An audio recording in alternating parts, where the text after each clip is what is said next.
विरार नोरंगी फाटा येथे आहोत। काल या ठिकाणी अपघात झाला आहे। एक दुचाकीस्वार पाण्याच्या टँकरखाली येऊन अपघात झाला आहे, ज्यामध्ये एकाचा मृत्यू झाला असून दुसरा गंभीर जखमी झाला आहे। या ठिकाणचा रस्ता अतिशय खराब असून तो ढासाळलेला आहे। येथे नेहमी काही ना काही अपघात घडत असतात। पाण्याचे मोठे मोठे टँकर येथून भरधाव वेगाने जात असतात। येथील रस्ता केव्हाच चांगला राहत नाही। अजून किती जणांचा जीव गेल्यावर प्रशासन जागे होईल हे पाहावे लागेल।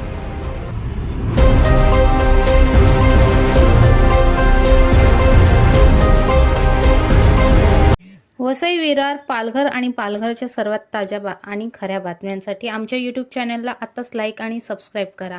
आणि हो, हे व्हिडिओ तुमच्या मित्रमैत्रिणींना शेअर करायला विसरू नका। जनतेचा लोकमानस, बातमी अगदी खरी, अगदी आधी।